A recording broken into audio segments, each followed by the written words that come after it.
quem? Prepare-se no palanque. Sérgio Moro. Cátedra de guerra híbrida. Mas ele é professor de antropologia da Universidade Federal de São Carlos. Bom dia, Piero Leiner. Bem-vindo mais uma vez ao Duplo Expresso. Abra seu microfone. Bom dia aí, Rômulo. Bom dia, pessoal. Piero, mais uma semana daquelas, hein? Mais uma semana. Olha só, não sei, para dar uma coesão aí, uma continuidade temática, eu perguntaria para você o que você achou dessa declaração do Lula, dizendo que se ele tiver juízo, eu achei até interessante, se eu tiver juízo, o meu papel agora é ser um cabo eleitoral de alguém do PT. Com essa discussão proposta pelo Nildo, né, a diferenciação entre Constituição, Pacto Político e texto constitucional, tem aquele cadáver insepulto, né, um morto muito louco, aquele filme da Sessão da Tarde, o pessoal passeando com morto, o pessoal passeia com um livrinho lá da Constituição de 88, mas o Pacto Político é outro, é esse dos poderes de fato, casta militar, a quem você tanta atenção dedica, a casta jurídica, a juristocracia, oligopólio midiático, Globo, a velha, a nova, redes sociais estadunidenses e finança transnacional com os seus corretores locais, né, o capítulo brasileiro definindo como se dá o processo político. Vimos isso, assim, um estudo de caso em 2018. O que você acha do Lula, sabendo das circunstâncias pessoais, também a faca no pescoço dele e dos filhos, ele praticamente reconhecer, né, que ele está fora do jogo político? Mas eu acho que nesse momento não quis dizer grande coisa também, não. Enfim. Quando eu li essa notícia, eu falei que, enfim, achei uma declaração só retórica, né? Está tão longe do processo, e eu acho que ele está claramente observando, quer dizer, do ponto de vista dele, talvez, né? Que tenha uma gangorra estabelecida entre juristocracia e o atual establishment governista, né? Pelo menos que se está emulando isso, né? Quer dizer, a minha tendência é achar que isso é uma emulação, um simulacro aí, né, rolando, porque tem desde sempre, né, Rômulo? Isso não é novidade. Mas, enfim, provavelmente na leitura dele não é assim que se constituem as coisas. Ele provavelmente está vendo, de fato, um polo de oposições aí, né, entre um setor e outro. E eu acho que ele, num certo sentido, está certo em ficar em cima do muro e não fazer aposta nenhuma nesse momento. Agora, juízo mesmo, ele teria se dissesse que ele talvez não tenha nem eleições em 2022. Pois é. De uma certa forma, ele ajuda a colocar as expectativas de quem está frustrado no processo eleitoral de 2022, mesmo ele próprio tendo sido a testemunha mais privilegiada do que foi 2018, e lembrando aquela fala dele alguns meses atrás a militantes do PT em Minas Gerais, dizendo, não importa, relaxa, não importa quem será o candidato do PT, nós já ganhamos a eleição em 2022. Né? E esse papel eu acho complicado, né, de normalização da nova Constituição, a Constituição de fato. Sim, e não só, né? E de não recuperar o processo que aconteceu em 2018 enfim, e sustentar a tese de que houve fraude naquela eleição. Isso é o que eu acho mais problemático, porque isso reapareceu, inclusive, numa semana onde, com todas as críticas que foram feitas para o Bolsonaro na imprensa, sempre se ressaltou que o processo eleitoral de 2018 foi democrático. Isso. Você está entendendo? Como se a democracia estivesse sendo quebrada agora. E só agora. E aí a gente ouve uma série de pessoas de todos os cantos e espectros endossando a tese de que um golpe, se vier, vai vir exatamente nesse momento. Ou seja, o que você faz? Você desqualifica todo o discurso passado onde a ideia de golpe apareceu. Quer dizer, sim, muita gente, assim, não sei se isso chegou até você também me perguntando, mandando mensagem, e aí, vai ter golpe mesmo? Aí a minha pergunta é, mas já não teve um? É esquizofrenia hamletiana, ser ou não ser, numa hora foi golpe, na outra hora não foi golpe, e numa hora as instituições não estão funcionando normalmente, as outras elas estão funcionando normalmente, estão ameaçadas, enfim, a esquizofrenia discursiva que leva a essa desorientação das bases, Piro, e por isso não tem nenhuma resistência, enfrentamento, tem Angélica Lovato, um beijo para Angélica Lovato, enfrentamento de jeito nenhum, mas se quer a tal da resistência, que ela corretamente critica, se quer isso tem, porque o pessoal não entende. Bom, é golpe ou não é? A gente acredita ou não acredita? Vai ou não vai, Piero Lai? Não, assim, daí de repente eu fui ver o Haddad no debate lá da Globo News que ele teve com o Major Vitor Hugo, assim, sempre ressaltando, fui eleito, não fui eleito, né, mas obtive 45 milhões de votos, e papapá. Então, tá bom, amigão. Perdeu sua chance, né? O que a gente vai dizer, né? O que a gente vai dizer? De novo, a ideia de que, enfim, e agora, enfim, o PT voltou à cena como, assim, a mendicância, né? Por estar de novo no espaço dos noticiários, assim, o Lula ter aparecido no Jornal Nacional foi visto como uma festa pelas pessoas, assim. Tá bom, ele se recusou aí no debate com o Fernando Henrique, o Collor e o Temer no Conjur, né? A TV Conjur, acho que... Teve isso, eu não sabia. Então ia ter um debate de ex-presidentes e no Conjur, site consultor jurídico dedicado, né, ao setor com formação em direito. E ele falou que não iria nesse debate com Temer, Fernando Henrique Cardoso e Collor. Sarney está faltando? Eu acho que vai ter o debate, sim. Certo. Não sei se foi, não. Acho que vai ser hoje ou amanhã, não sei. Mandaram aí, mas eu vi propaganda disso, mas parece que ele e a Dilma não aceitaram o convite. É a TV Conjur, né? Para participar por conta do Temer estar lá, né? Enfim, eu nem sei o que dizer a respeito disso. Eu acho mais impróprio aquele palanque da CUT com o Fernando Henrique Cardoso. Né? No dia do trabalho, o palanque de 1º de maio. Eu acho mais impróprio. Não, muito mais. Né? Uma tentativa tosca de formar uma frente a partir de coisa de internet. Enfim, numa coisa que, sei lá, uma simbologia completamente errada, e eu assim, me irritei tanto com essa história, e a princípio os primeiros convites que eram feitos, né, com o Maia e Alcolumbre participando, enfim, para selar o quê? A vitória da reforma trabalhista e depois da previdenciária, é isso? Quer dizer... Enfim, sendo o Rodrigo Maia aquele, Piero, que o Glauber Braga nos contou, primeiro nas redes sociais dele, depois aqui, tá gravado, é só você procurar, falando, olha, o Rodrigo Maia é aquele que fala, olha, vota a destruição dos direitos trabalhistas, vota o fim da Previdência, vota a entrega das estatais, vota o subfinanciamento do Estado, porque senão vai ter o golpe militar. Pois é. E aí essa história de golpe militar, né, que ficou toda ali na frigideira, né, aquecendo óleo aí essa semana, né, com a coisa. Mais uma semana, quer dizer, assim, eu já não aguento mais, Romulus. A gente tem que fazer uma espécie de vídeo genérico aqui, você tá entendendo? Só deixando uns espacinhos em branco para completar com o evento da semana, porque é sempre igual. Assim, toda semana tem uma de que agora vai, agora ele falou, agora ele passou dos limites. Bom, o que aconteceu? Falou e voltou atrás. Ele não botou ramagem na Polícia Federal. Ontem já estava todo mundo com o discurso de que o cara que entrou é técnico e não sei o quê, papapá. Aí surgem os vários filhotes dessa história, né? Que é a história, enfim, o que disse Fernando Azevedo na reunião, o que os militares apoiaram, os militares depois desapoiaram. Foi longe demais, não foi longe demais, eles estão com ele, eles não estão com ele.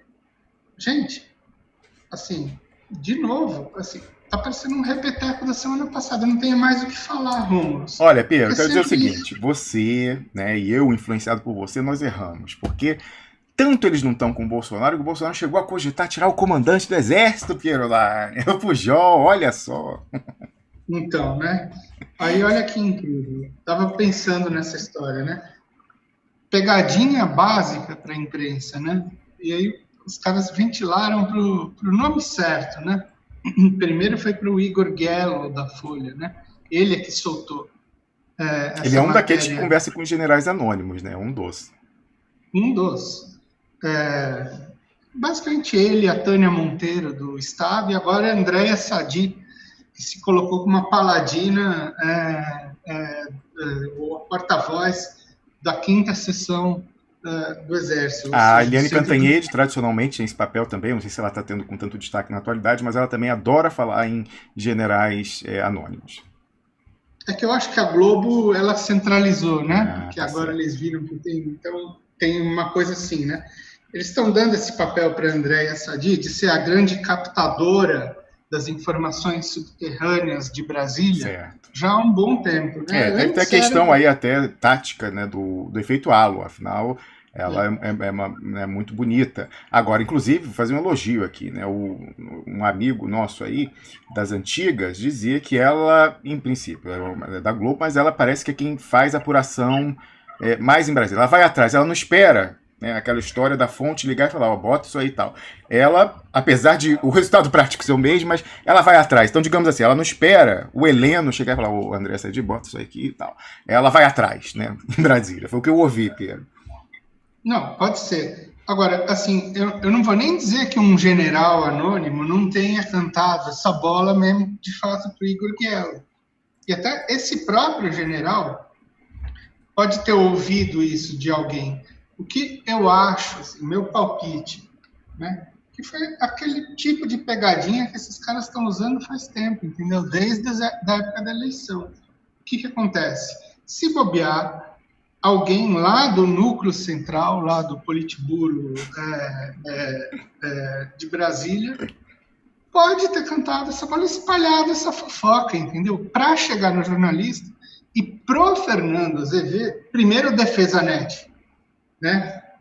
Você manda a infantaria em primeiro lugar para dizer, não, a extrema imprensa aí, a imprensa não podia ter feito isso e tal, né? E em segundo lugar, o Fernando Azevedo manda para o grupo da turma dele, da AMAN, de 79, o negócio mostrando que estava extremamente ofendido com essa invenção da imprensa. Não sei se você chegou a ver isso. Vi. Que estava extremamente ofendido com essa invenção da imprensa e que a imprensa inventa toda hora coisas a respeito deles. Ou seja, o que acontece, né? Eles fazem um discurso onde eles, ao mesmo tempo, ficam falando da liberdade de expressão, de um lado, porque não foi esse o discurso que, vamos dizer assim, decantou do Ministério da Defesa para todos os lugares, Sim. Inclusive com essa mensagem de alívio que todo mundo leu assim, não, finalmente eles adotaram uma postura a favor da liberdade de imprensa, condenando os excessos, mas foi uma mensagem genérica,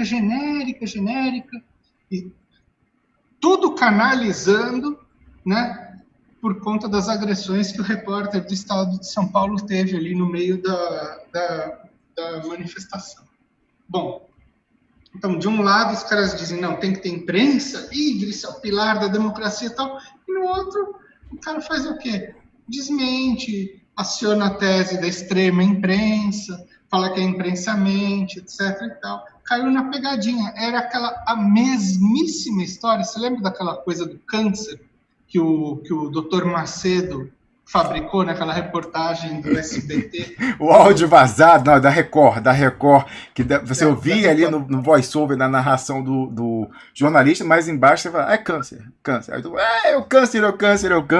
Aí depois de sequestrar a pauta, o cara, você traiu lá o Macedo, que operou a Hebe Camargo, que operou o Mário Covas, tirando o câncer, foi examinar o Bolsonaro em casa da campanha e fala assim, né, aparece aquela coisa da cena de fundo e a narração, né, o voice-over do deputado, é câncer. Aí tu, câncer, o cara falou, você traiu e tal. Aí cai no Haddad tranquilão, o debochado, enfim, aquele perfil satírico, mas que é oficial, a sátira oficial, existe isso. A sátira oficial da Haddad, olha, é câncer, o Bolsonaro tá com câncer e tal. Aí o jornalista já prontinho, já tava com o recorte pronto, assim, ai, gente, como vocês são maldosos, olha aqui o trecho bruto pra vocês verem, não é nada disso. Aí aparece o Macedo, imagina que tinha gente ridícula falando que era câncer, imagina, foi uma facada e tal. Pois é. Mesmo tipo de coisa, quer dizer, a mesma, vamos dizer, a mesma arquitetura, a mesma configuração, você entendeu? Então, só que aqui ele faz o quê? Lança a informação e 2 dias depois, né, dá uma desmentida nisso e tal, e aí fica esse ar absolutamente nebuloso. Mas, obviamente, a quem isso agrada? Agrada a base deles, que continua, vamos dizer assim, fiel à ideia, né? Você só vê lá o DefesaNet, que abriu uma sessão incrível, que se chama Coup de Presse, né? Coup de Presse. Maravilha, o golpe da imprensa agora, da extrema imprensa. Golpe da imprensa, né? Que, enfim, que eles estão absolutamente mobilizados, né? Aquela lanterna que hipnotiza, né, os militares.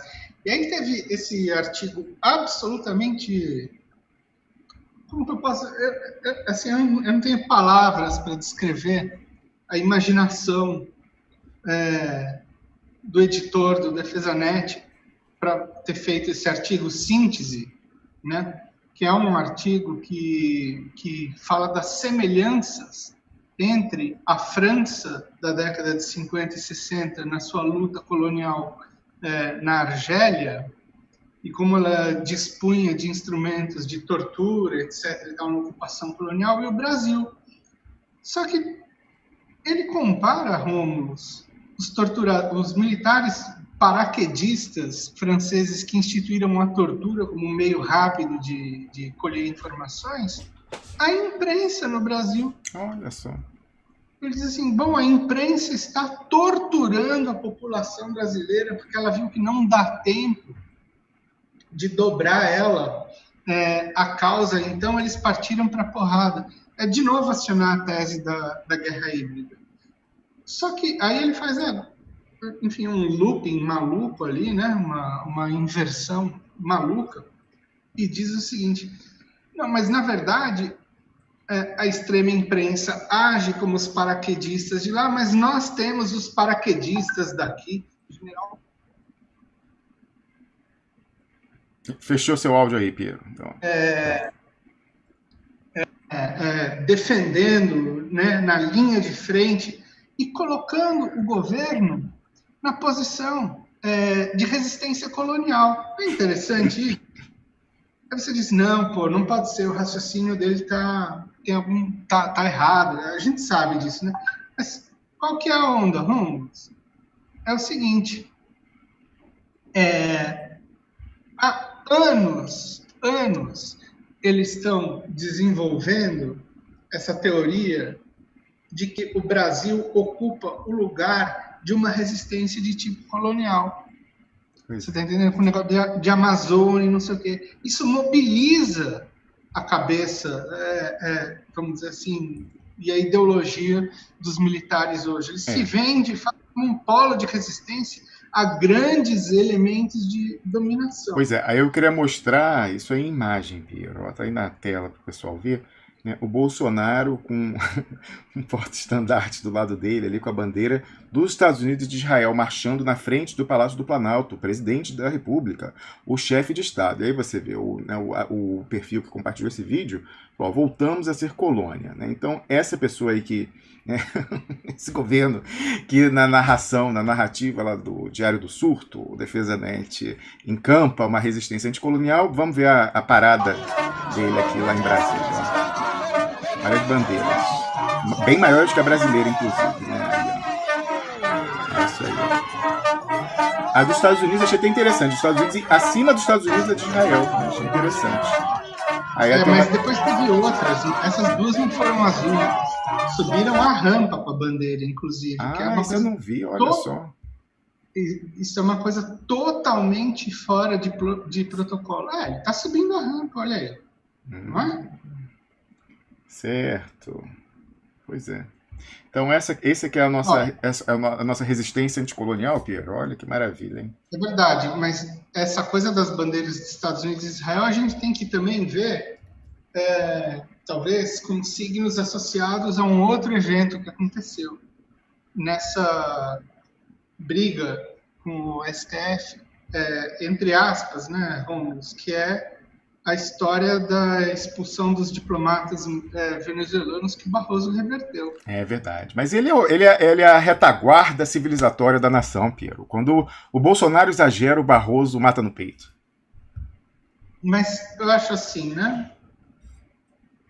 Assim, não tinha nada a ver. Isso também é verdade. Isso cola. É claro que cola. Mas eu acho, sinceramente, que a coisa foi assim. Chega alguém e fala assim, Bolsonaro, agora tire esses caras daqui. Isso aí vai provocar reação lá no STF. Certo. Eles não têm um canal no STF?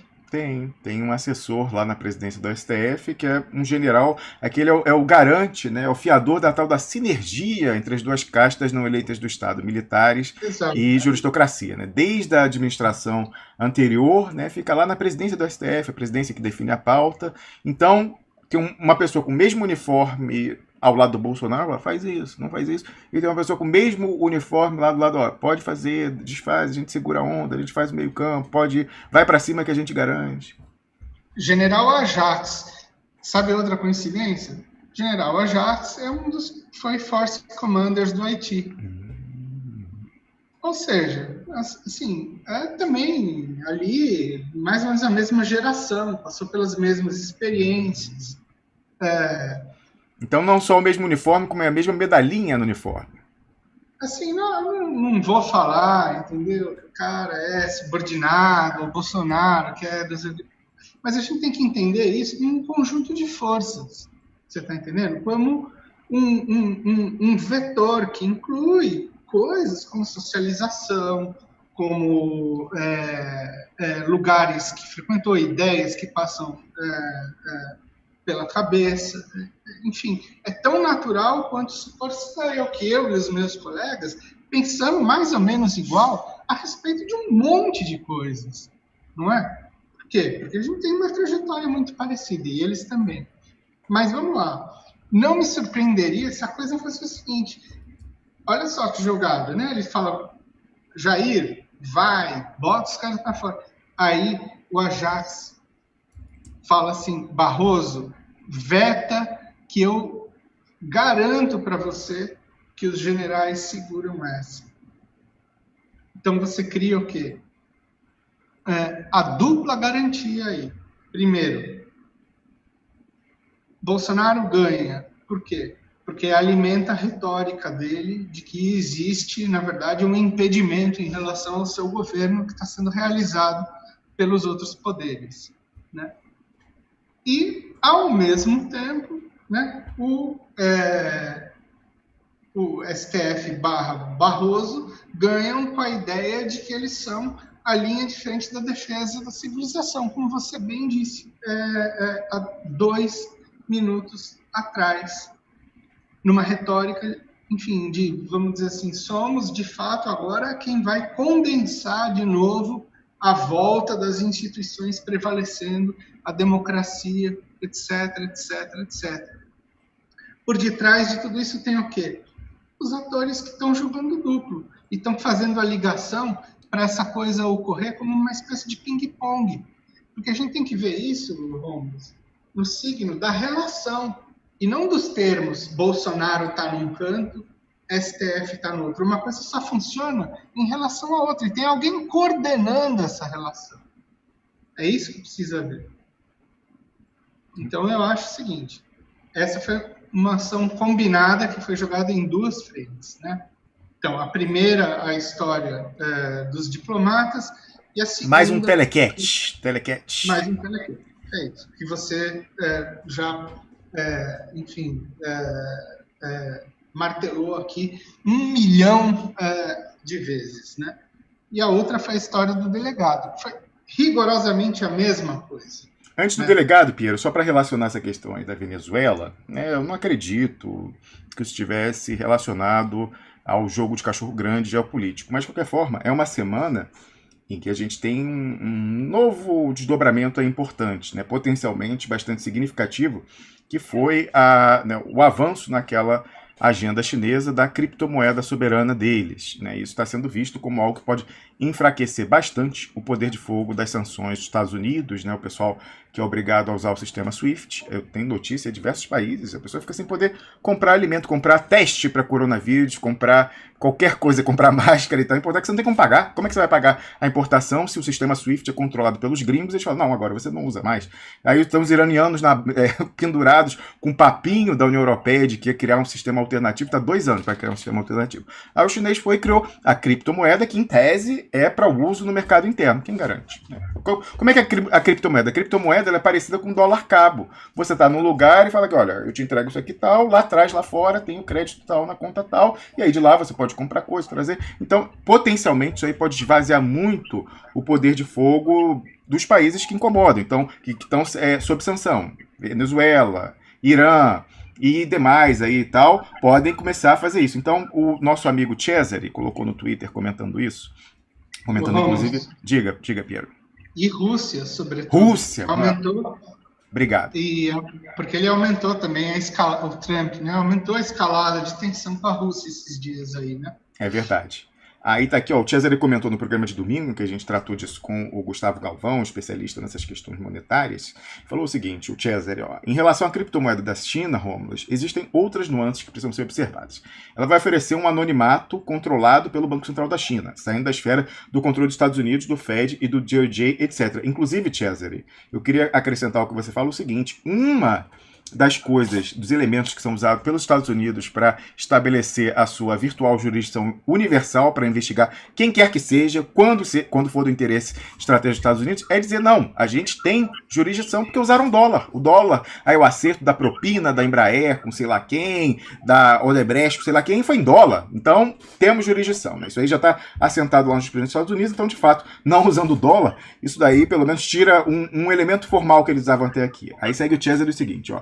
A priori, não será usada para controlar e monitorar as informações das pessoas, pelo menos por parte do xerife do mundo, Estados Unidos, o que fará da China uma espécie de nova Suíça, porém fora da tutela judicial dos Estados Unidos, aí se relacionando ao que eu acabei de dizer. E aí segue o Cesare. Pagamentos internacionais poderão ser feitos livremente fora do sistema SWIFT, ou seja, países que hoje se encontram proscritos pelo Tio Sam poderão transacionar de forma efetiva e segura. Vide o caso do congelamento dos ativos da PDVSA, por exemplo, a petroleira dos Estados Unidos. Aí segue ele.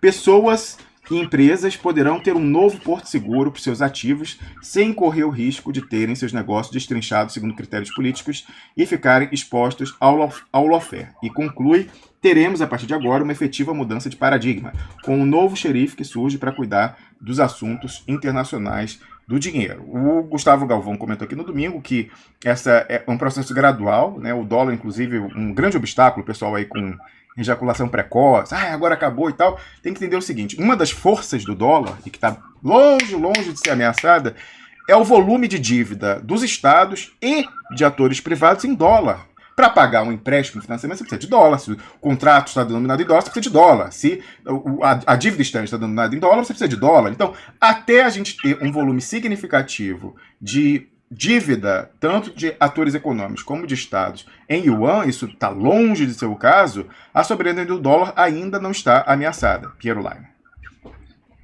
Mas aí eu queria te perguntar uma coisa, né? Porque, enfim, muito das coisas que envolvem uma moeda é a crença, né? E eu tenho a impressão que, assim, vão disparar uma guerra ideológica contra essa criptomoeda chinesa, que não vai ser pouca coisa, né? E como você faz para as pessoas se desapegarem de um sistema onde, mal ou bem, elas se sentem totalmente seguras, né, Holmes? Quer dizer, a gente pode estar vendo a economia deles desabar, mas as pessoas não deixam de pensar na ideia de dólar como um porto seguro, como se fosse eu. uma quantidade de enlatado dentro de um bunker que te faria sobreviver durante, sei lá, 2 anos, né? Então, realmente eu não sei. Eu acho que mesmo uma criptomoeda depende muito da eficácia ideológica que essa moeda vai ter. Então, continua sendo uma subordinação que vai acontecer dentro do terreno geopolítico, que eu até hoje não entendi por que ela não aconteceu totalmente. A questão, Piero, aí nesse caso, facilitando, eu concordo com você, né? A gente tem até o fetiche da mercadoria dólar aí, mas olha só, o yuan, ele é câmbio fixo com o dólar, né? Então até soltaram a fake news na semana passada de que a China tinha abandonado esse câmbio fixo, né? O PEG, como chama em inglês, com o dólar, não era o caso. Então, o câmbio do yuan é fixo, o yuan certamente tem um câmbio fixo com o yuan, RMB, renminbi, né? Tem essa coisa. Mas, aí do... Peraí, é fixo? Porque outro dia mesmo eles anunciaram uma desvalorização de Não, então, 10%. é controlado, é um câmbio administrado, é controlado. Eles dizem quanto vão fazer. Tem uma bandinha, não é mais fixo, tem uma bandinha, mas enfim, o Banco Central da China diz quanto é o câmbio. Eles determinam porque os caras têm aqueles trilhões e trilhões, literalmente, de reservas, né, em dólares. Então, eles conseguem controlar esse câmbio. A hora que eles podem impedir, não há expectativa de uma desvalorização fora do controle do Banco Central da China. Se eles quiserem desvalorizar, se eles quiserem valorizar, desvalorizam como a própria falou. Eles anunciaram que vai ser tanto. Então, você tem o lastro da moeda em dólar, do yuan, renminbi, e o renminbi, com quase toda certeza, é atrelado à moeda tradicional. Então, até nesse ponto, vai ter o trabalho ideológico, mas assim, a pessoa crer que esse ativo pode ser queimado, só se for queimado junto ao dólar, né? Se a gente perder todos os referenciais, porque a moeda chinesa tem muito lastro, né, em divisa para manter esse câmbio, Piero. Não, eu imagino também, mas eu acho assim, existiria, na minha cabeça aqui, eu não entendo muito disso, mas assim, intuitivamente falando até, quase, vai... eu acho que seria necessário dar uma espécie de... Porque eu tenho a impressão que essas coisas são indexadas pelo jogo geopolítico mesmo. Teria funcionado se a China tivesse conseguido, sei lá, consolidar os BRICS e tivesse um nível de comércio internacional que pudesse ser feito desprezando o dólar considerável. E com independência, sobretudo na área das commodities, que ela passou a não ter mais tanta segurança depois que o Brasil pulou fora dessa coisa. É verdade. Eu acho que a gente tem que notar que o Brasil foi uma peça essencial e que as coisas aqui começaram a degringolar, do nosso ponto de vista, porque tinha um interesse geopolítico muito grande em fazer o Brasil desestabilizar uma aliança comercial que estava no engate.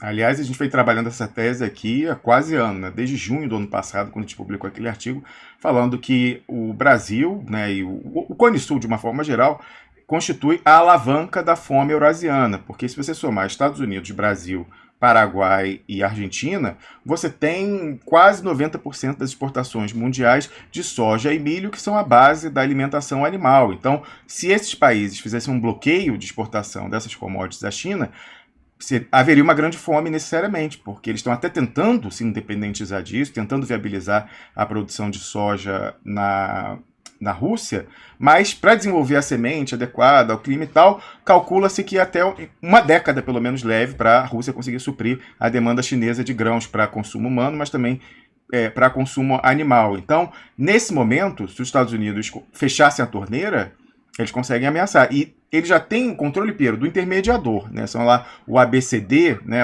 As 4 tradings. 3 estão na jurisdição americana, são sediados nos Estados Unidos, a 4ª que é francesa. Tempos atrás apareceu aí no Paradise Papers, Panama Papers, porque estava inclusive associada ao Blairo Maggi, que estava tentando entrar nesse jogo de cachorro grande. Como elas estão na jurisdição dos Estados Unidos, estão sujeitas a sanções dos próprios Estados Unidos. Então, obviamente que é uma coisa dramática, seria quase que um paralelo de uma arma nuclear, essa ameaça da fome, mas é algo que está ali em cima da mesa, Piero. E não só soja, né? Todos os minérios também, né? Vamos lembrar, Piero, só um acréscimo, né? E esse artigo, quando eu coloquei isso, não tinha nem saído o exemplo. Depois veio o CQD, que foi aquela história de impedirem o embarque com milho, né, pro Irã. Lembra disso, tempos atrás? Lembro, claro. E aquele artigo da geopolítica da fome é sensacional. dele é aquele da geopolítica das drogas também, mas bota aí no carrinho desse supermercado também muito minério, né? Você lembra da teoria do Bolsonaro com o nióbio? Isso aí era obviamente só uma sinalização, você está entendendo? Do jogo que estava por trás dessa coisa, porque não foi feito absolutamente nada com o nióbio, mas o fato é que você pode jogar isso como uma faca no pescoço dos caras, né? Então é um jogo muito complicado esse, eu acho. Então, para voltar à questão lá da criptomoeda, eu acho que a China tenta fazer isso, a aproximação dela com a Argentina é uma aproximação instável, como é com a América do Sul inteira, Rubens. É muito difícil você querer fazer uma aliança duradoura com quem está do outro lado do mundo, você está entendendo? Ainda mais sendo uma esfera de pressão dos Estados Unidos muito grande. Aqui é muito poroso a geopolítica americana, sempre foi. A gente não tem garantia nenhuma que a Argentina pode sustentar pelos 8, 10 anos em que a Rússia faria, vamos dizer assim, esse suprimento lá, e só de soja, né? Porque eu acho que minério, não sei se é o forte. O grande concorrente do Brasil, que é a Austrália, está na esfera de influência. Quem vai fazer a Austrália, Canadá, eles não têm, entendeu? Assim, se for partir o mundo no meio na porrada agora, eu acho que eles não têm como fazer isso. Eu não vejo essa possibilidade na hora, assim, de alguém que tenha condição de dizer, não, tudo bem, então vocês ficam desse lado aí, a gente vai para esse lado aqui e faz um rearranjo completo da ordem mundial. Não sei nem se a pandemia tem condição de fazer esses atores pensarem fora do arranjo anterior, entendeu? Isso sem considerar esses monte de dólar que está ali nos cofres chineses. E deve ter outras coisas também, deve ter ouro para burro. Se bem que eu acho que eles estavam meio que se desfazendo de ouro esses dias ou não sei, não lembro. Enfim. Mas eu acho que isso tudo aí ainda é um jogo muito delicado. Eu não estou vendo esse cenário de ruptura geoepistêmica tão grande assim para os próximos, sei lá, pelo menos um ano. E muita ameaça com escalada de tensão, né? Mas isso parece estar sendo um paradigma em vários planos, né? O Trump precisa usar isso para o plano doméstico também, para surtir efeito lá, né? Então, volta e meia vai em direção ao Irã, depois sai do Irã, vai em direção à Rússia, depois volta da Rússia, vai na direção para a China. Eles não têm condição de sustentar uma frente China, Rússia e Irã, de jeito nenhum. Concordo. Ainda mais com a Europa, assim, querendo, assim, numa situação onde ela está realmente, eu acho que Estados Unidos, enfim, está com um poder de atração ideológica em relação à Europa meio abalado ultimamente. É verdade. Tem a impressão. É verdade. Piero, falando dessa questão, né, dos BRICS, da moeda, comércio na própria moeda, tem alguém que testemunhou as conversas e até fez parte delas, que foi o economista Paulo Nogueira Batista Júnior, que foi indicado do Brasil para a direção do novo Banco de Desenvolvimento, popularmente conhecido como Banco dos BRICS. E aí ele compartilhou uma informação que atualiza aquela sua bandeira lançada de que a gente tinha que discutir quem paga a conta e pendurar a conta aí do trilhão na finança, no setor bancário. O Piero hoje está fazendo o contrário. Eu fiquei chocado quando eu vi isso aqui, mas está confirmado, olha só. Então anteontem, o Paulo Nogueira Batista compartilhou o seguinte tweet, está confirmada essa informação, parece incrível. Incrível até literalmente, não dá para acreditar. Então um advogado tributarista, né, professor de uma universidade federal lá no Nordeste, colocou: absurda a ajuda tributária que Jair Bolsonaro acaba, no dia 3 de maio, né, ou um pouquinho antes, de dar aos bancos. Os bancos, nesse contexto aí em que a gente está precisando de dinheiro, diante da pandemia e da crise econômica, que já estava contratada antes, está sendo agudizada pela pandemia. O que o Bolsonaro fez? Reduziu, em vez de aumentar, Piero, era para aumentar, era para votar em 90%, 80%, 70%, 50%, não. Ele reduziu de 20% para 15% a contribuição social sobre o lucro líquido para o ano base 2019. Renúncia fiscal não motivada. Crime. Benefício gigantesco para os mais ricos? Se pergunta o Luiz Gustavo Carvalho, esse professor de direito tributário. E aí o Paulo Nogueira perguntou, não, gente, é incrível, tem confirmação disso? E aí o professor lá colocou, tem sim, colocou o link aqui para Instrução Normativa da Receita Federal do Brasil, é a de número 1942, 1942 de 2020. Né? Então, em vez de fazer a finança pagar, pelo contrário, Queiroz, está entregando a grana e o pessoal levar embora, inclusive se blindar de uma possível grande desvalorização cambial e voltar depois comprando tudo baratinho. Não, fora que o velho padrão Mário Amato, né, foi ressuscitado, né? A ideia de que se taxar, eles vão todos embora do Brasil. Né? Minha pergunta é, vão embora para onde, amigão? A essas alturas do campeonato? Vão levar o patrimônio para onde? Como é que é isso? Tá fácil fazer uma coisa dessa?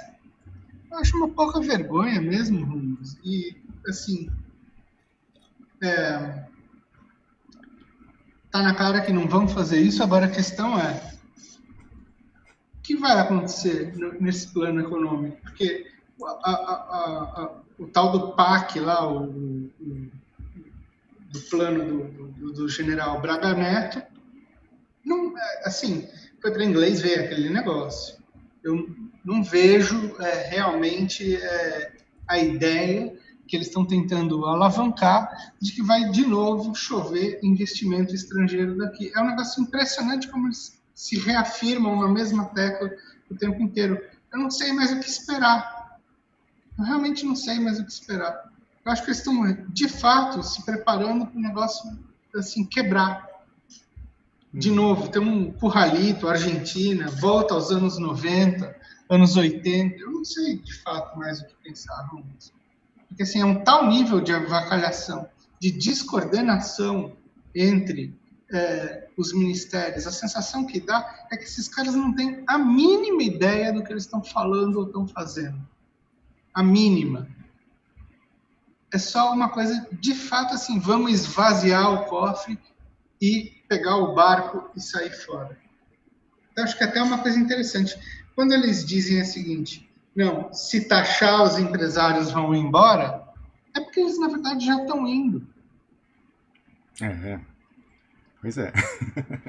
A gente viu na Bovespa ano passado, né, a saída das cotações sendo mantidas, aliás, subindo e bateu recorde. Ó, o investidor estrangeiro, com todas as aspas, porque boa parte disso era caixa 2 de brasileiro fora do Brasil, ó, meteu o pé, né? E tá aí, vai ter uma chance aí de pegar 5%. Gente, lucro dos bancos. Pega o lucro dos bancos do ano passado, no base do 2019. 5% disso limpinho para os caras mandarem para fora, esperando uma maxi desvalorização do real e de Brasil, né, enquanto indexador dos ativos relacionados à nossa economia. Piero, a gente está com milhares de pessoas assistindo a gente no YouTube. Eu peço que se você está vendo em outra plataforma, você dê a sua passada lá rápida no YouTube, deixe a sua curtida, confira se você está inscrito no canal, as notificações assinadas, deixe seu oi no chat ao vivo e ao longo do dia volte para colocar um oi lá nos comentários regulares. Isso aí, como eu mostrei na primeira parte do programa, é o que nos ajuda a descontar um pouco da sabotagem que a gente sofre. Olha, o mais engraçado, Rômulo, é que, só assim, para a gente só dar uma continuidadezinha nesse tema.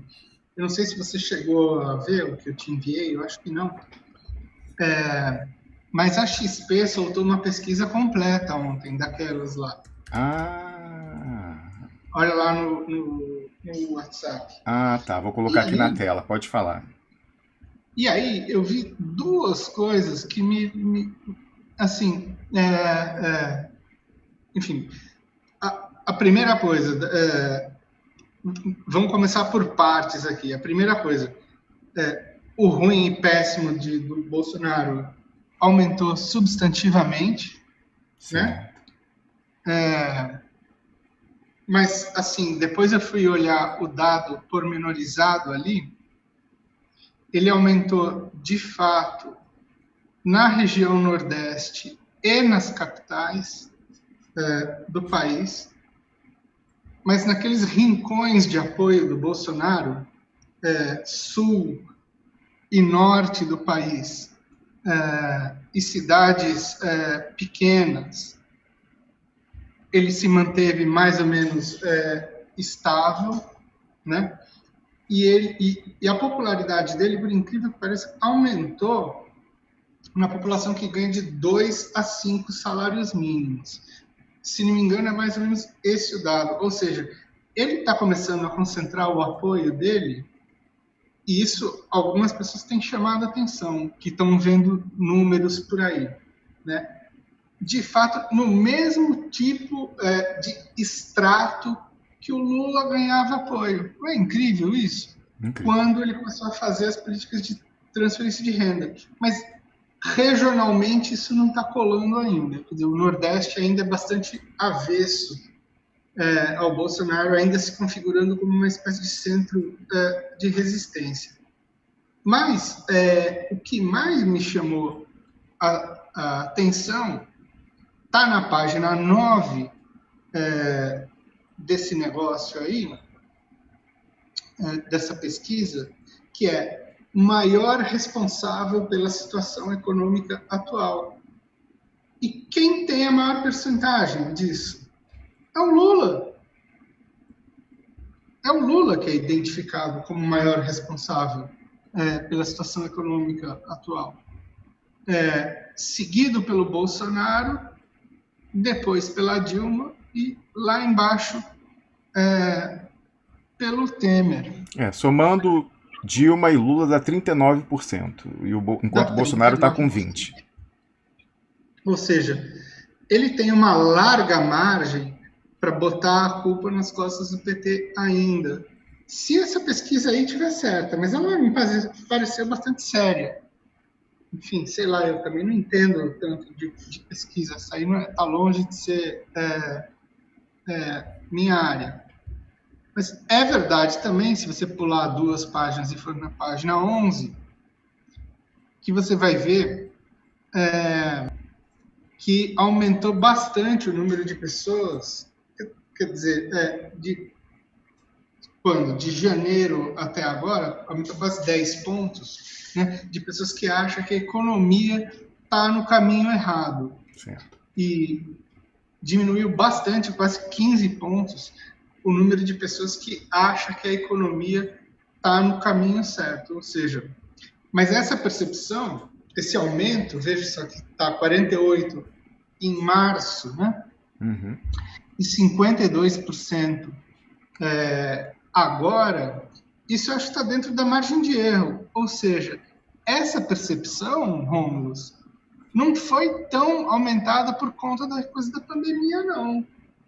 Você está entendendo? Ela aumentou profundamente de fevereiro para março, né? Ou seja, alguma ficha caiu.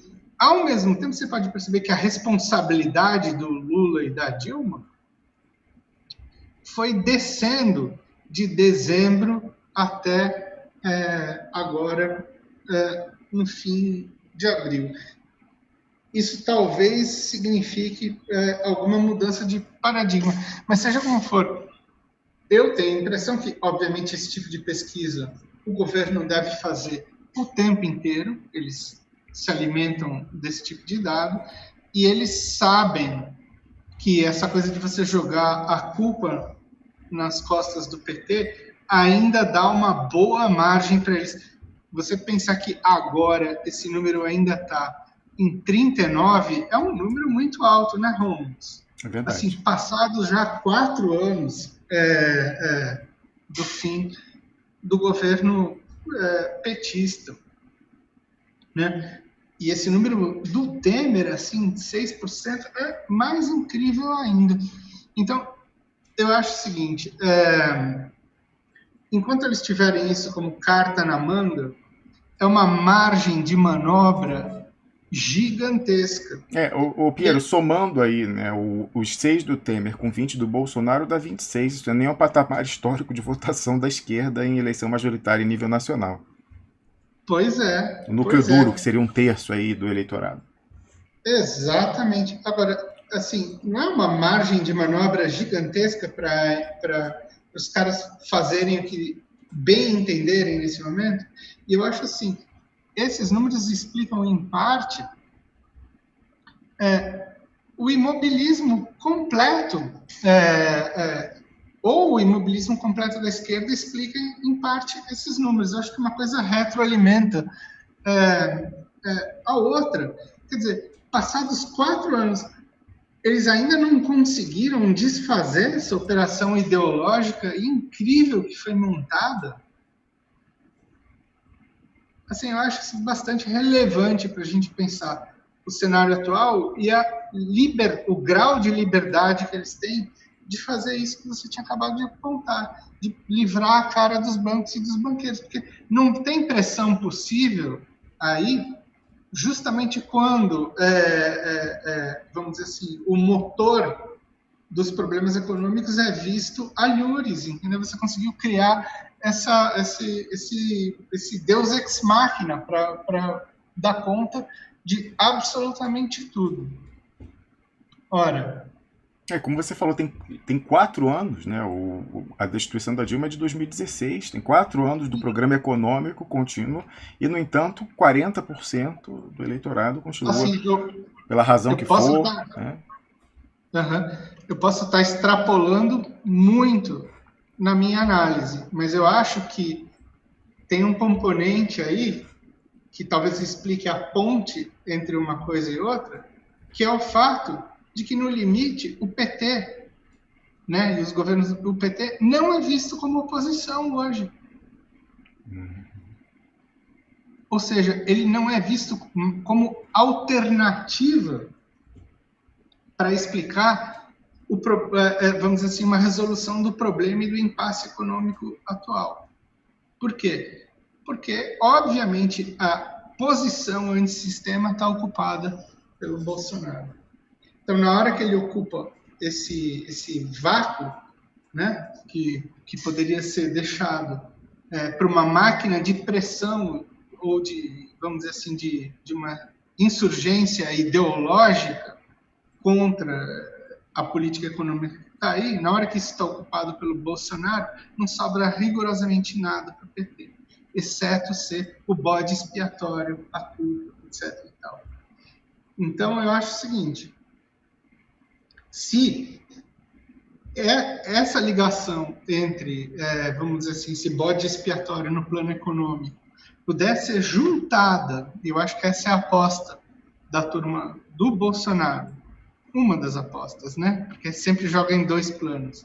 Mas se ela puder ser juntada com a ideia de instituições trabalham em conjunto com o PT para impedir o Brasil de ser governado e retomar as suas atividades, então pronto. Você criou o ambiente para esses caras atuarem como um rolo compressor daqui para frente. Certamente nos grupos bolsonaristas foi o Barroso, ministro indicado pelo PT, que impediu a expulsão dos bolivarianos, Piero.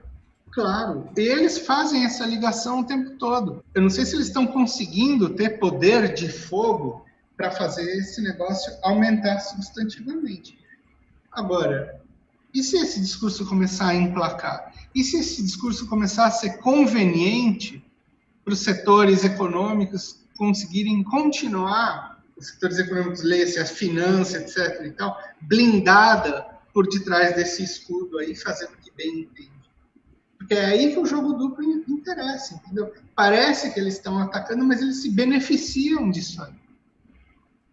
Quem não entendeu isso ainda foi o STF, que, assim, se continuar nessa rota de colisão e fazendo esse jogo, vai ser tragado por ele, como foi o PSDB, como foi o Temer, e como eles vão ser os próximos. A próxima bola da vez é eles. Não é possível que os caras não percebam essa regra de ouro do golpismo. Entendeu? Todo golpista, alguma hora, acaba entrando como vítima do próprio golpe que perpetuou.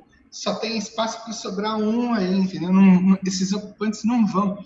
E assim, e me fazem perder tempo com esse negócio de que Bolsonaro está cedendo ao Centrão, e o Centrão isso, e o Centrão aquilo. Gente, isso é tão superficial. Isso não interessa. Esse jogo está assim faz tempo, desde que ele assumiu no Congresso.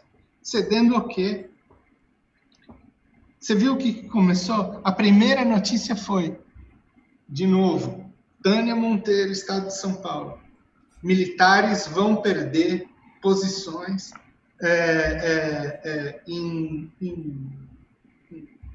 como se diz assim, em pró dos acordos com o Centrão.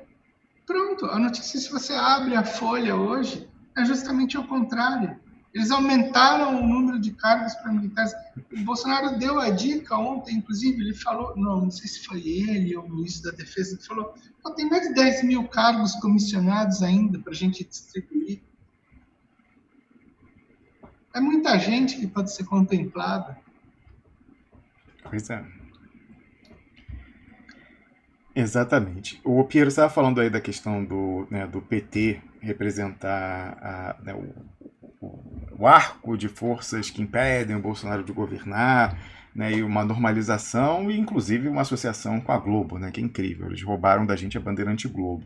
Você também já tinha feito alusão, e também eu discuti com o Nildo, a questão do debate na Globo News com o Ciro Gomes, o Amoedo e o Fernando Haddad com o Major Vitor Hugo. Né? Eu achava engraçado, né? Apesar de tudo que a gente fala aqui, tem gente que não sabe, ou finge que não sabe ainda quem é o Major Vitor Hugo. Até achei interessante, né, um desdobramento aqui. Ele talvez esteja se esforçando mais no papel dele de parecer paisano, né? E está cultivando uma barba agora, deixando o cabelo crescer, parou de raspar a cabeça e está deixando uma barba crescer porque, como você me contou uma vez, parece que no Exército só quem pode ter barba é a família Mena Barreto, é isso, Piero? É, a família Mena Barreto, né? Bigode pode, barba é que não, né? Não, eu acho que a regra se aplica, teoricamente, ao que eles chamam de questões por tradição.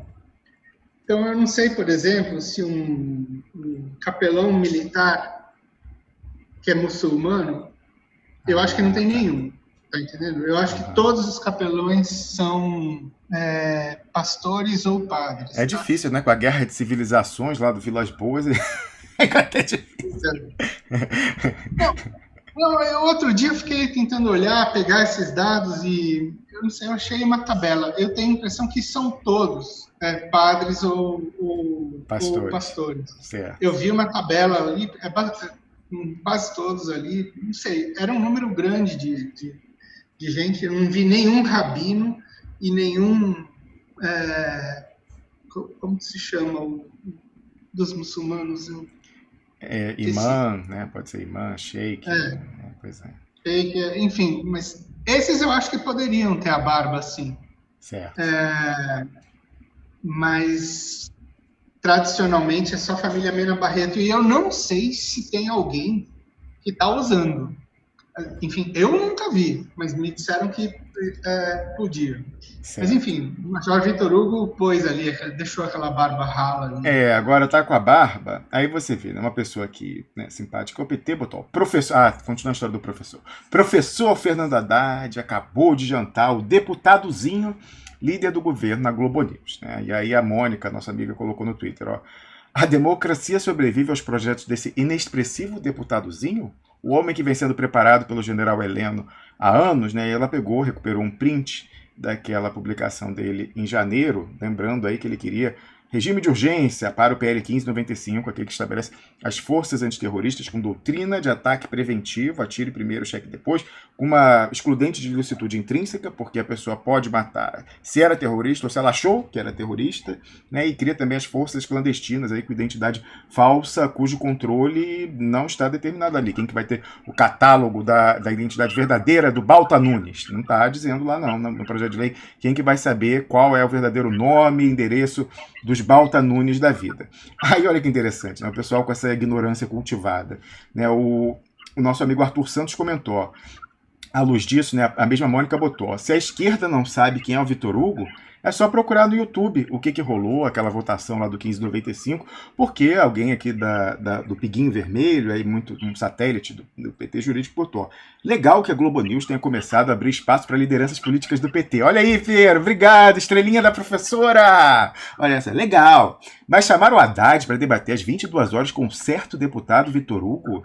um certo deputado. Quem é essa pessoa? É quase um desaforo. É quase um desaforo, Piero. Simplesmente o filho espiritual do general Heleno, aquele que foi infiltrado Forças Especiais no Congresso ainda em 2014, né? Você acha que essas pessoas, esse aqui, a altura, então vamos lá, o Renato Rovai da revista Fórum, não sabe quem é o Vitor Hugo? Você acha que o Haddad não sabe quem é o Vitor Hugo? Não sabe quais são os projetos que ele encampou agora? Quer dizer, encampou não, né? Ele era o autor e agora de nome próprio no Congresso Nacional. E aí o Arthur Santos comenta, ó, não dava para esperar muito da blogosfera, né, o piguinho vermelho. A dúvida é, não sabe quem é o Vitor Hugo ou está no esquema e não pode falar a verdade, não é?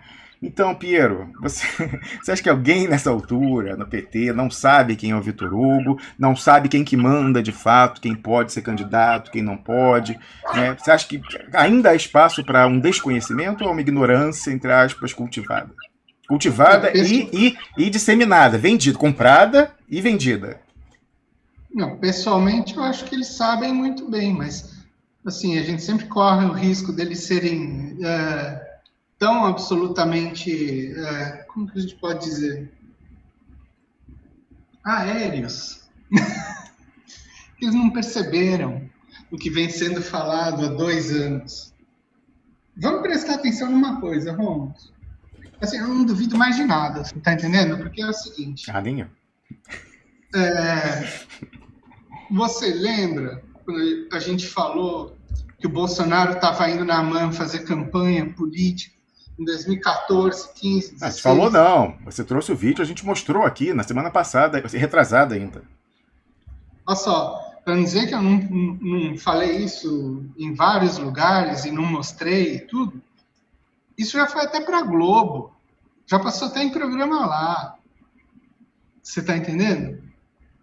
E o Aldo Rebelo esteve aqui no Duplo Expresso e negou. Falou, isso nunca aconteceu. Olha só. Eu tenho, Romos, você sabe que você leu. Eu tenho 200 páginas escritas de coisas que os militares estavam fazendo debaixo do nariz de 3 ministros da Defesa e não fizeram nada. Ministro da Defesa dos governos do PT, você diz. Dos governos do PT, exatamente. Dos governos do PT. E ninguém fez rigorosamente nada. E não fez em outras ocasiões também, quando começou aquela farra de general falar mal de presidente. O que foi feito, efetivamente? Você fez referência às 200 páginas da sua tese de livre docência, que muito brevemente será publicada em livro. De titular. Livre docência. Eu sou antigo, eu sou das antigas. Titular, para professor não, titular. É porque não existe livre docência nas universidades federais. Senão seria por aí. Mas, enfim, seja como for. Então, assim, eu quero crer que eles não sabiam. Assim, era um pessoal que estava tão embarcado no seu próprio mundo e na sua fantasia que não viu assim, o que estava acontecendo debaixo do pé deles. Mas vamos lá. Mas até coordenando alguma medida, Piero, e esse projeto é interessante, esse projeto 1595, se a gente for pescar, né, na origem, a gente encontra, então, o que estava acontecendo em 2014, quando infiltram o Vitor Hugo no Congresso, no gabinete do Jair Bolsonaro, que era aquele concurso dirigido Um Homem, Uma Vaga. Precisamos de alguém especialista em terrorismo que tenha, né, liderado um batalhão antiterrorista. Opa, tem esse cara aqui em Goiás, ó, Vitor Hugo e tal. E aí ele escreve aquela carta dizendo, olha, né, passei no concurso, agora vou, mas quero agradecer imensamente ao Heleno. Heleno é tudo, é Deus no céu, Heleno na terra, ele é o meu padrinho maravilhoso e tal. Só procurar, tem aí, empreenda. Alô, né? Só procurar. Aí vai lá, ele fica no gabinete do Bolsonaro e o Bolsonaro assina, mas o Vitor Hugo redige a primeira versão das 1595 das forças antiterroristas que eu acabei de descrever. Ao mesmo tempo, quem está responsável pela segurança no Comitê Olímpico Brasileiro, do lado do Carlos Arthur Nussmann, mas não viu o negócio da barra de ouro aqui na Suíça, isso ele não viu não, mas ele viu a necessidade, entre aspas, de ter lei antiterrorista, porque senão não ia ter Olimpíada. Aí ele conversa com a Dilma e com o Cardoso lá no Ministério da Justiça, falou, tem que ter a lei antiterrorista e tal. Então, era o pessoal da Copa e Cozinha, o Piero, eles estavam cooperando, colaborando. Ô Romulo, e você sabe quem é que começou a turbinar esse negócio de mega evento, de enfiar militar aqui? Para fazer os esquemas dos mega eventos, foi o Aldo Rebelo. Não é à toa que o ministro do esporte era o Orlando Silva, do PCdoB. Você está entendendo? O Aldo Rebelo, na plataforma dele, sacou que isso aí poderia, enfim, ter um rendimento. E ele sempre foi, como a gente pode dizer assim, oficial de ligação entre militares e governo petista.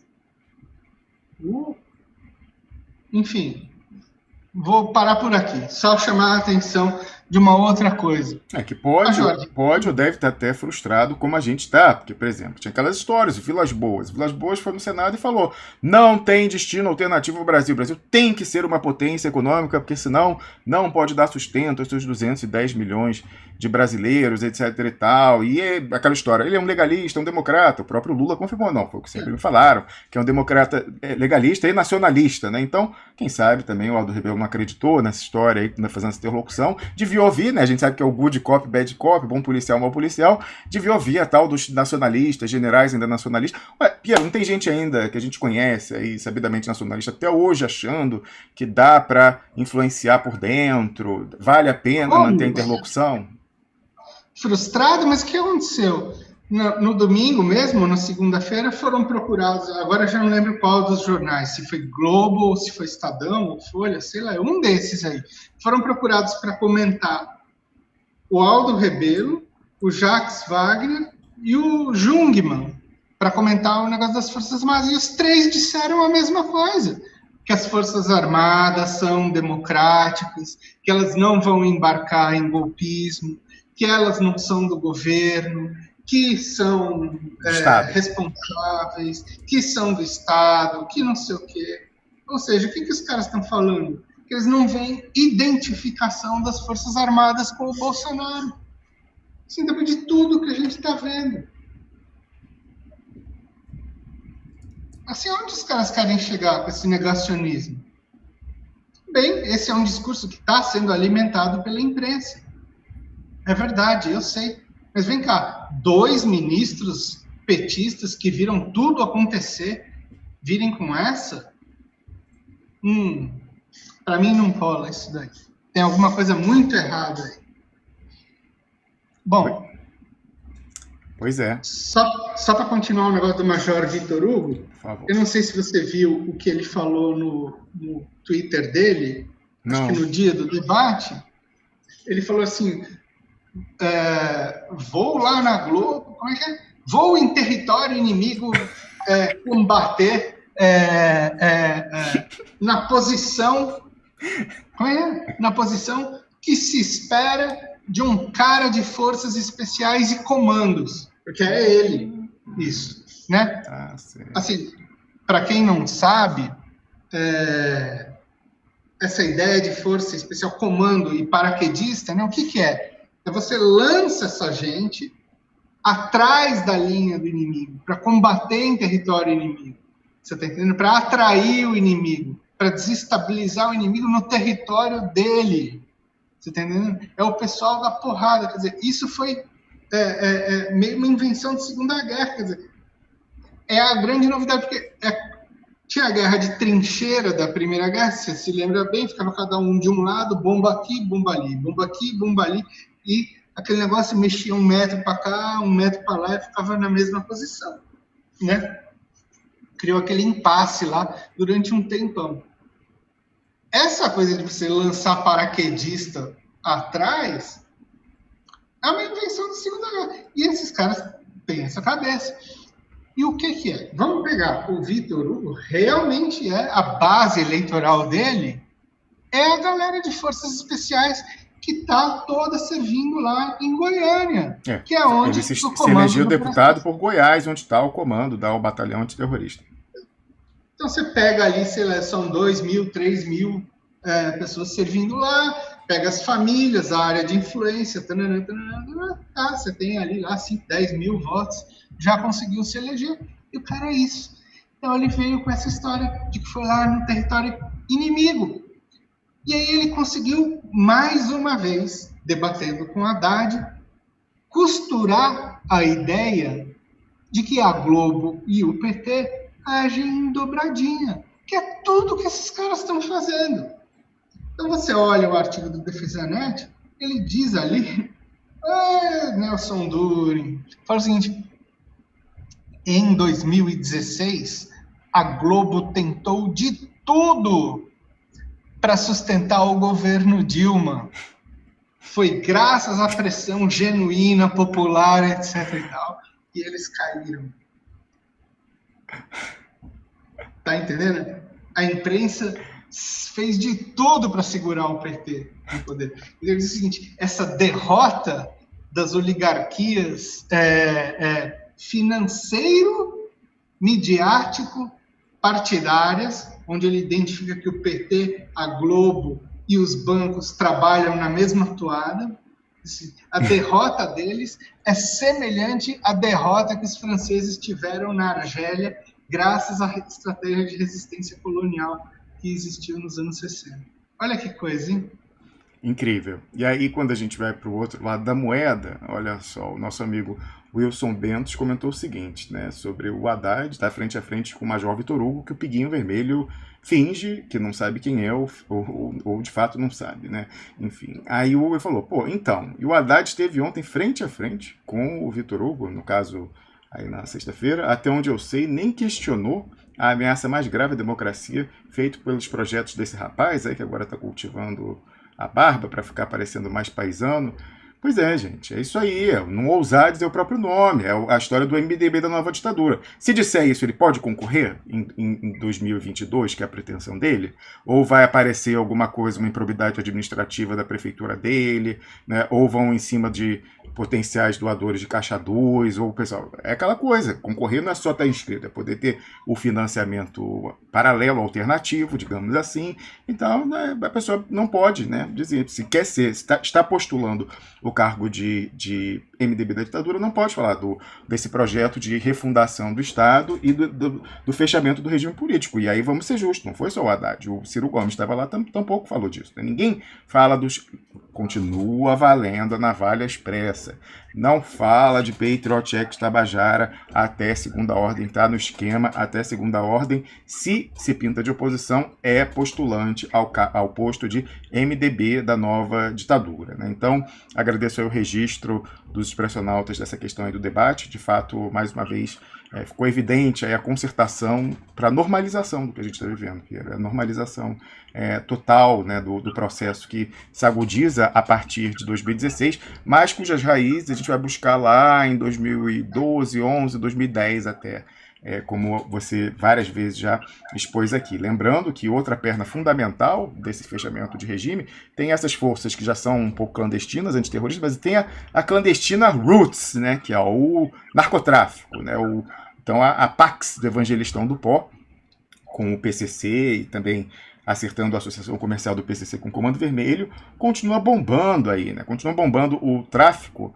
e você veja aqui uma apreensão da Polícia Rodoviária, pegou 2 toneladas de maconha escondida em cargo de milho, né? E aí, nessas ocasiões, ou é aquela prisão, ou aquela apreensão cenográfica para fingir que está fazendo alguma coisa, depois ninguém sabe muito bem qual é o destino desse tipo de droga, né? Quem vê a incineração? Eu não vejo a incineração. Ou então, é aquela história do monopólio bom, é o monopólio que se garante, né? Então você tem a atuação, a mão forte do Estado para garantir o monopólio daqueles que estão associados ao esquema, entende? Então, o Brasil caminhando cada vez mais para ser um narco-estado, a semelhança aí do modelo mexicano, colombiano, e aí a gente pode até acrescentar, em alguns casos, né, à frente de Evangelistão do Pó, o prefixo agroevangelistão do Pó. Né? Aliás, né, tem gente que fala que o milagre econômico do Centro-Oeste não seria tão esplendoroso sem a proximidade fronteiriça ali com os países andinos. Né? Então não é à toa que você encontra escondido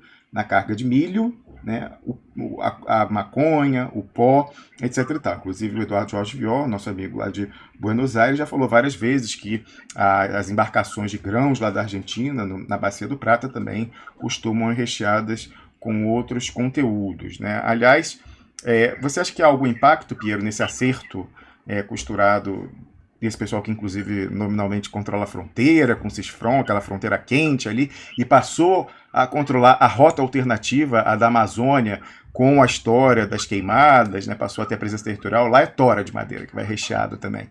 Então, você acha que esse pessoal, com a saída do Sérgio Moro, algum problema, já que foi o Ministério da Justiça do Sérgio Moro que colocou o Marcola e o Fernandinho Beiramar no Presídio Federal lá de Boa Vista para negociarem a associação comercial, ou até não ter havido nenhum problema nessa seara, é indicativo de que a briga do Moro com o Bolsonaro não deixa de ser algo combinado. Inclusive, alguém pediu que você comentasse a iniciativa do Sérgio Moro no procedimento investigatório que está sendo movido, né, tendo ele como alvo, ele arrolar generais como testemunha. Está respondido. Assim, quer maior faca no pescoço dele do que essa? Eles já tinham outras, né, Rômulo?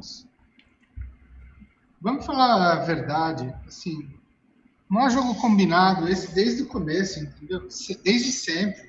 Vai dizer que não. Assim, isso deve ter até nos tais arquivos da Vaza Jato que estão na mão do GSI faz tempo. Realmente, eu acho que, do ponto de vista da coisa da fronteira, etc., tal, tanto faz como tanto fez. É dado a mais aí. Agora, ele chamar 3 generais, todo mundo está dizendo que quem eles vão desmentir, se vão desmentir o Moro ou se vão desmentir o Bolsonaro. Me parece que a tendência é eles desmentirem o Moro. Que grandes provas também o Moro vai apresentar. De novo vai ficar o inquérito de se ele fez tráfico de influência, ele impediu de fato alguma investigação. Tem algo aqui? Ou isso foi só uma sugestão dele? Enfim, vai ficar essa gritaria em torno desse negócio aí. Eu não acho que isso tem grande coisa, não.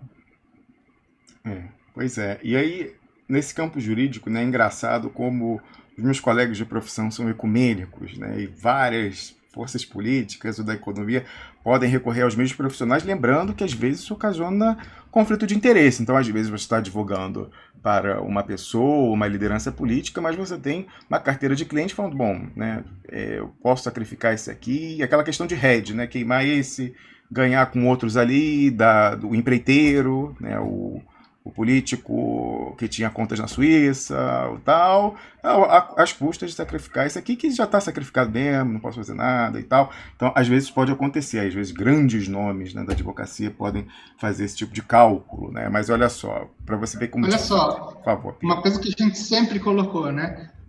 Será que ia ter algum momento que a CIA ia se desfazer desse ativo dela? A gente sempre pensou nisso, né? Sim. Será que esse é o momento que chegou, Romulo? Eu não sei, realmente não. Qual vai ser o futuro desse paladino chamado Sérgio Moro? Com o capital de estar em segundo lugar nas pesquisas, né? E ser limpinho. Tem isso também. E alguém totalmente na mão dos gringos por causa do infame Banestado, do Dario Messer, que o Globo disse que era monitorado pelos americanos há 20 anos, né? Então, assim, melhor que esse. Não foi à toa que levaram a Lava Jato para Curitiba para ficar na mão desse que eles treinaram e a quem eles têm na mão com a coleira, né? Mas sobre o caráter ecumênico aí dos meus colegas de profissão, olha só, o advogado do Sérgio Moro, nesse procedimento, ele antes advogou pro Marcelo Odebrecht e até pro Eduardo Cunha, uma pessoa que foi pelo Sérgio Moro. Eu acho incrível. Conflito de interesse no Brasil é algo assim desconhecido, é uma coisa incrível, assim, eu fico abismado. Nem aquele pessoal aí tem advogados, né, luminares do PT jurídico, que inclusive cedem as suas casas para reunião de frentão aí, né, também um constitucionalista de São Paulo, né, para reuniu na casa dele, no apartamentaço lá, o frentão. O cara, no Brasil, Lava Jato, absurdo, Odebrecht, mentiu para condenar Lula, e fora do Brasil, o escritório está aí né, honorários milionários da mesma Odebrecht para atuar nas Lava Jatos da região. Então, assim, conflito de interesse é um conceito desconhecido em certas bancas de advocacia do Brasil, para certos colegas meus de profissão. Eu já podia ter chamado o Tacla Duran de vez, ia ficar mais insuspeito ainda.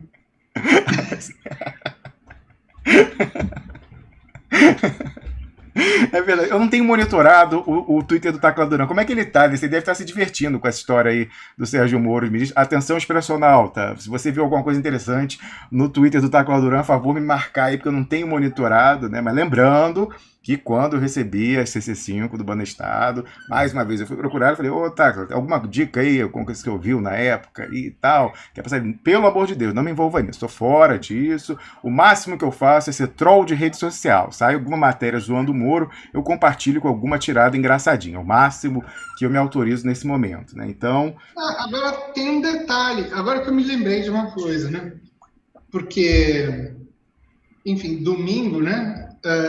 Eu liguei na porcaria do Fantástico, né? Pra ver, enfim, se aparecer alguma coisa nova. Então, havia uma expectativa. Eu vi nas redes sociais falando, não, vai ser o Fantástico, é o Fantástico. E eu tinha falado, se aparecer alguma coisa nova, a gente tem algo novo. Se não aparecer, é a repetição da mesma cena de 2 semanas atrás. Parece redundante isso que eu falei, mas enfim, é isso aí, né? O jogo só acaba quando termina. Mas eis que os caras fizeram uma grande reportagem falando sobre o contrabando de cigarro na fronteira com o Paraguai. E eis que apareceu, óbvio, de leve o nome do Moro, mas o Dario Messer, de novo. E foto do Dario Messer segurando umas pistolas. Assim, ele que tá em domiciliar, né, Piero? Tá em domiciliar aí. Não sei se já estava antes, mas o fato é que agora ele, o Dado Cunha, tá todo mundo em domiciliar.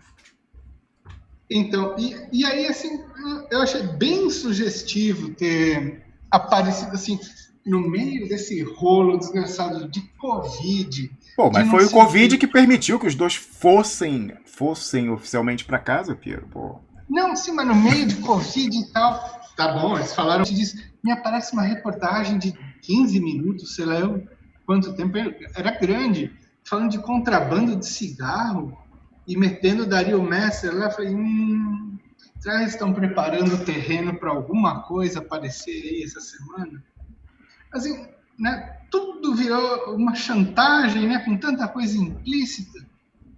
Não sei, vamos ver aí. Aliás, um esclarecimento sobre isso, já falei aqui algumas vezes e repito, né? Os documentos do Banestado seguem sendo auditados, porque imagina uma lista de telefônica, você que é das antigas, aí, a lista OESP, aquelas amarelinhas, imagina aquilo, com o nome de 500 mil laranjas, ou como fala o senador Roberto Requião quando eu converso com ele sobre isso, o nome de 500 pipoqueiros da esquina, cujo CPF pegaram para abrir a CC5 e mandar. Se você solta isso, não tem poder de fogo nenhum, você dá um tiro na água. Então é preciso destrinchar e pegar e tal, para poder fazer não só ver ali o que às vezes a pessoa até mandou de forma ilegal, mas por um fim nobre, como por exemplo o ex-governador do Paraná, que recorreu lá ao esquema da CC5 para mandar dinheiro para pagar o tratamento quimioterápico da sua esposa que estava com câncer nos Estados Unidos, mas, ou né, pode ter sido mesmo sendo ilegal. Então está sendo cruzado direitinho qual a trama, e isso leva tempo, infelizmente, né? E está além das minhas possibilidades de dizer quando que será concluído, mas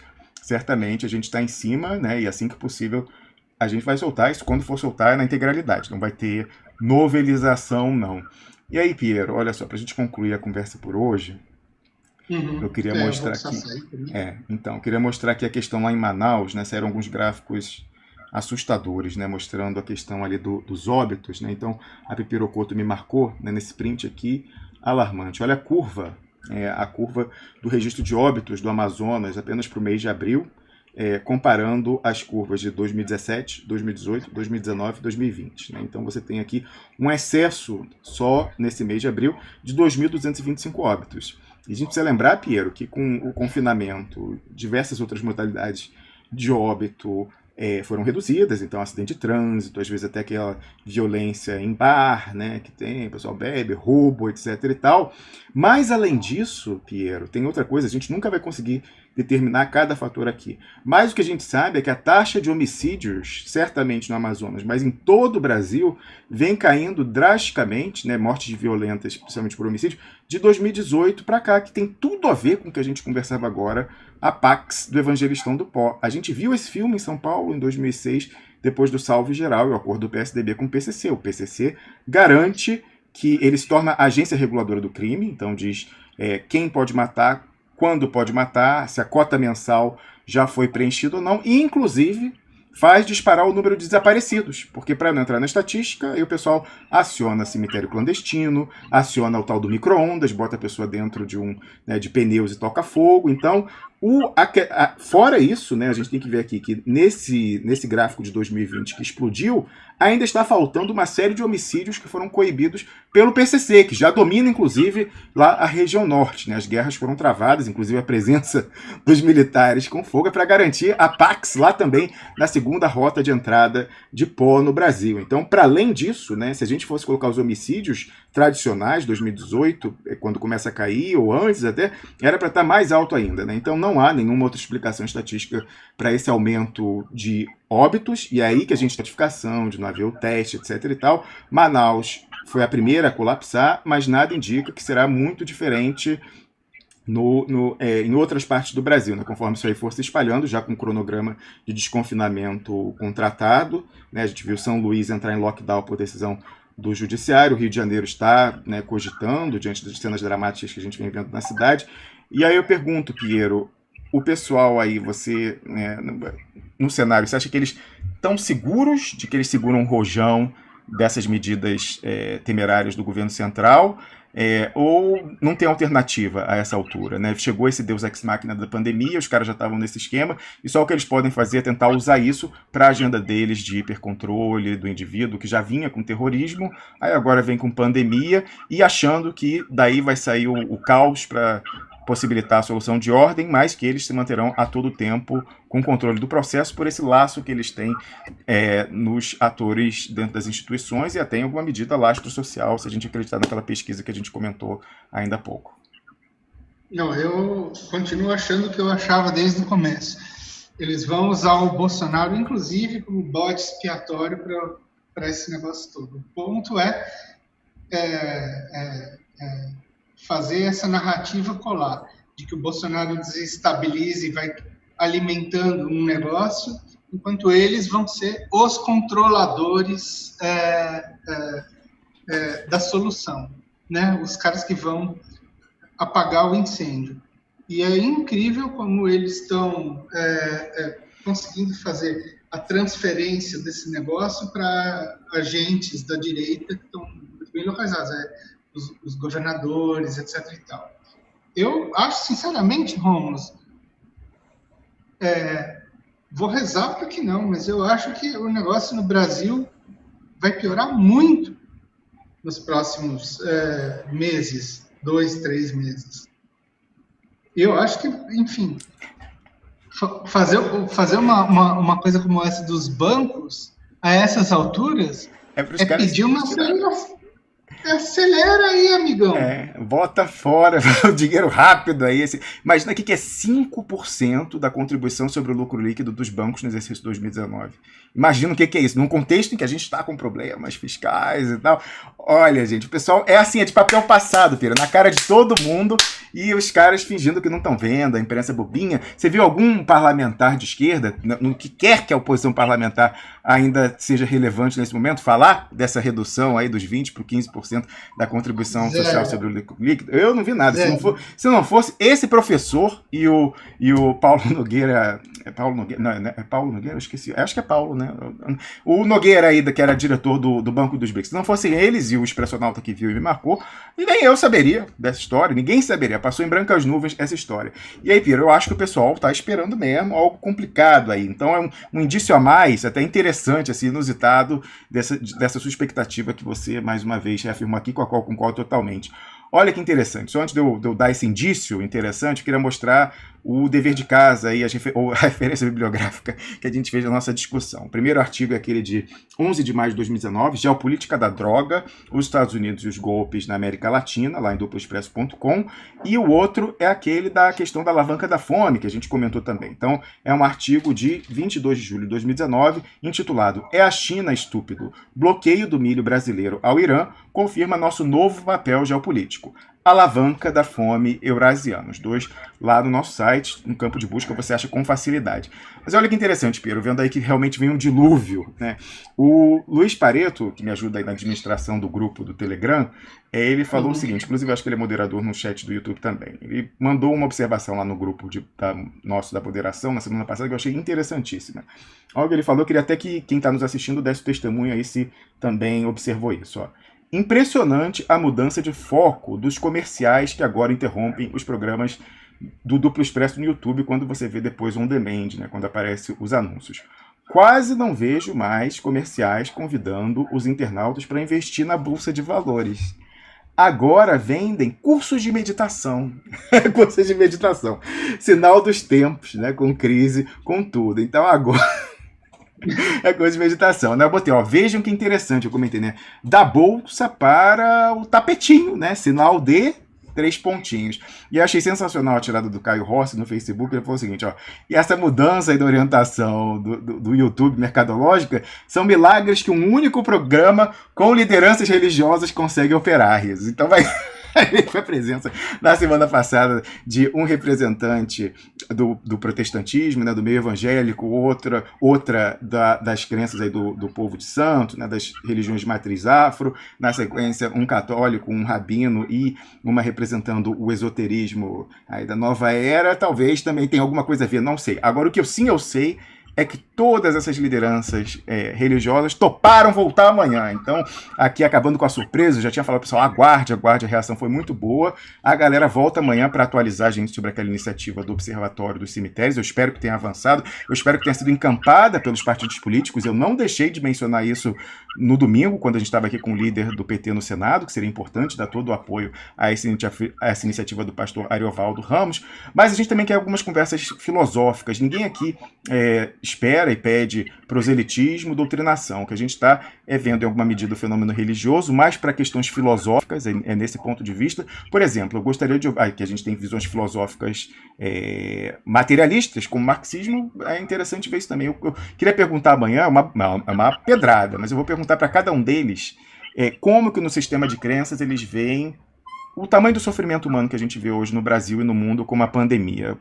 Deus onipotente, onisciente, ou, enfim, orixá, se bem que acima do orixá tem uma entidade que eu não sei muito das crenças, enfim. Mas assim, por que a gente vê o sofrimento na dimensão individual e por que a gente vê o sofrimento da humanidade no seu coletivo com essa pandemia, por exemplo, né? Eles arranharam na semana passada, muitos deles, relacionando isso àquela questão do desrespeito do ser humano com relação ao meio ambiente, ecoando também uma visão que foi articulada pelo Papa Francisco. Pode até ser verdade. Quem sou eu para saber? Né? Eu não sei se é agora. Eu acho um pouco inconveniente essa politização. Já tivemos a oportunidade aqui de divergir nesse ponto com o Papa Francisco, de que não convém, né? Já está muito politizado esse tema, eu acho que não convém. Mas pode até ser verdade, vai que, mas tem verdade que são inconvenientes, né? Não sei. Mas o que eu sei é que amanhã teremos todos já confirmados aqui, mais uma vez, para nos trazer questionamentos de ordem filosófica, mas também muito práticos com a questão do monitoramento dos enterros aí. A gente acabou de ver os números em Manaus. Piero Laine, para a gente encerrar o programa de hoje, um pensamento final.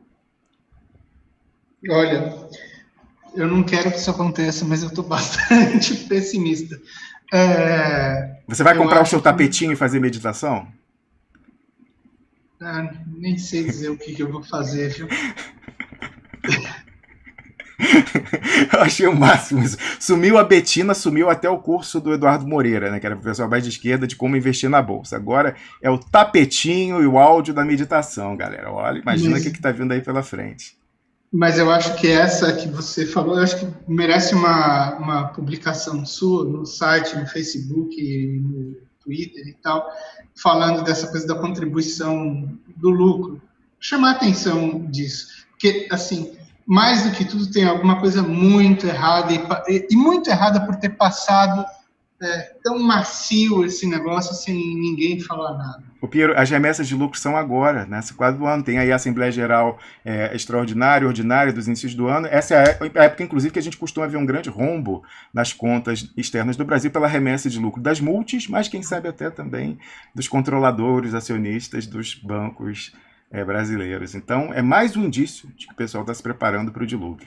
se faltava, né? Se faltavam indícios. Então, durma com barulho desse, você com tapetinho, sem tapetinho, recorrendo à religião ou não. O fato é que amanhã estaremos aqui a partir das 8h30 da manhã, continuando a análise, né? E mais uma vez, eu gostei muito do programa da semana passada, espero que você aí que é materialista, agnóstico, ateu, não seja prosélito no sentido de querer cercear os outros, de procurarem, né, algumas coisas que ajudam numa reflexão mais holística. E na certeza mesmo de que é para encerrar o programa, alguém está me ligando aqui da Suíça pro meu celular, quem está em casa ouviu o barulho. Um bom dia para você, um dia de luta e até amanhã a partir das 8h30.